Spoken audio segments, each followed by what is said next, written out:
Thanks, Amelia. The Metropolitan Sewer District one step closer to raising your sewer bill. Now, the Board of Trustees approved the increase at a meeting last night. Fox 2's Chris Renier is at the headquarters with how much your bill could go up and what the next step is.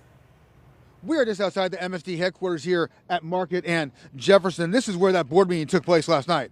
The MSD board voting to increase sewer rates by 32% over the next 4 years. Now voters will have some say on the issue.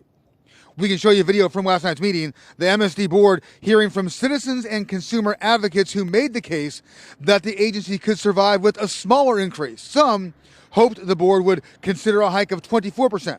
The board, though, approving a plan that was recommended by the Independent Rate Commission. The board chair saying the decision came after 14 public hearings and what she calls an extensive period of deliberation, reflection, and engagement with various stakeholders. MSD officials say the rate increase is due to factors including regulatory requirements and a federal consent decree mandating substantial improvements to the overall MSD system.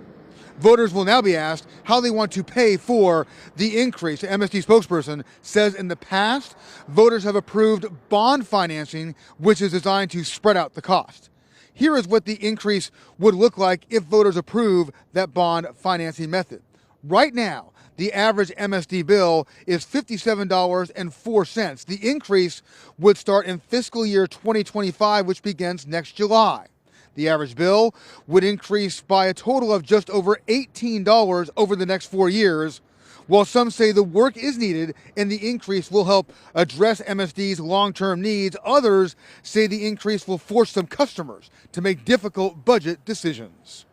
With low-income people and middle-class people, and with everything going up, it's a burden on people. The higher increase is going to provide more money than is needed to MSD, and that the person or the people who are going to have to carry this burden are the ratepayers. We are not collecting more money than we need. What we're doing right now is trying to make sure we maintain our bond rating. MSD officials say they are looking at how the agency can expand its customer assistance program to allow more customers to qualify for help in paying their bills. The rate increase will be on the ballot next April. Reporting in downtown West, I'm Chris Renier.